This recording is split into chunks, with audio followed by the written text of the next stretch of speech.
Most of the places where prominent Black families lived, worked, and worshiped in York City are now parking lots. Paved over were the memories of Underground Railroad conductors, educators, artists, religious leaders, abolitionists, and scientists. In the community, I tell their stories in a walking tour.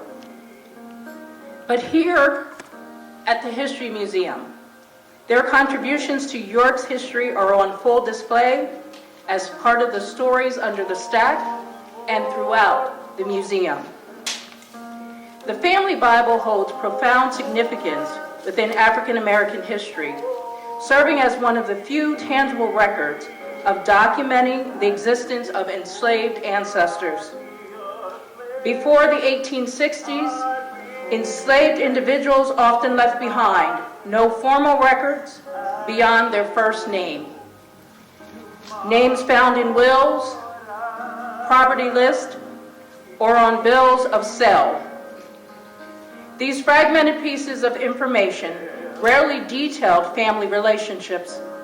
However, in the pages of the family Bible, African American families were able to inscribe their own narratives, capturing birth dates, parentage, marriages, and deaths, often the only evidence of their lineage.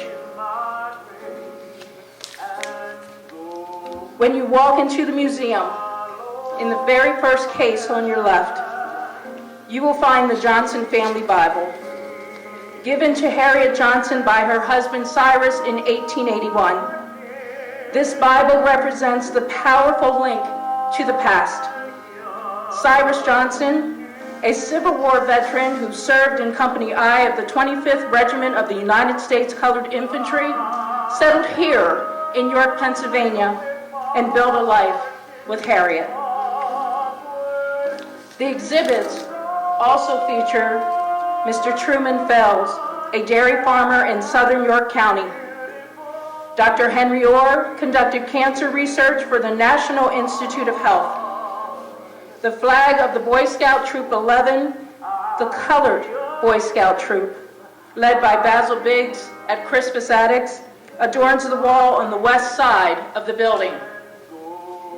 I invite you to come to the second floor to admire the Kuehnel quilt that is on display, a quilt made by a person who was formerly enslaved, a woman by the name of Jane Kuehnel, my ancestor, from Bamberg, South Carolina.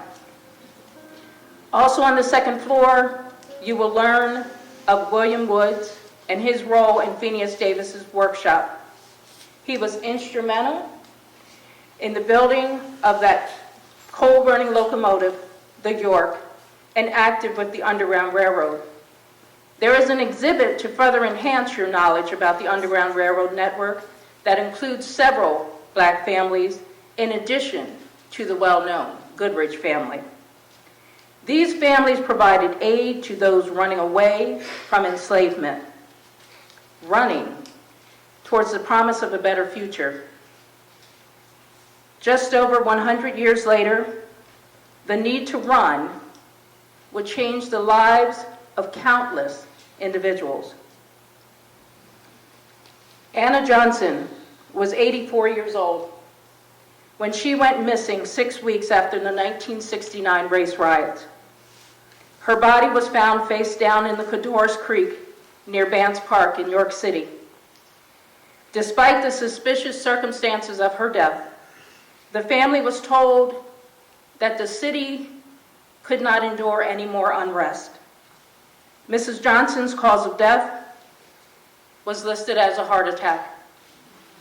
Her week-long disappearance never explained nor investigated. Her great-granddaughter was angry. She needed a way to channel her anger about this situation and other obstacles that she was facing in her life.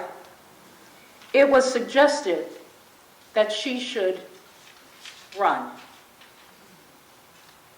In doing so, she has been instrumental in improving the lives of special needs individuals throughout the world.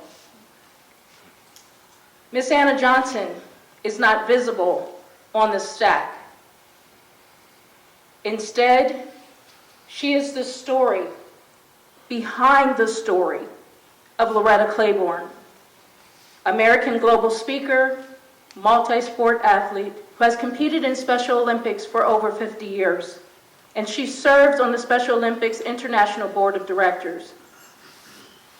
York's Black history is intertwined in every facet of our community and here at the York History Center under the stack.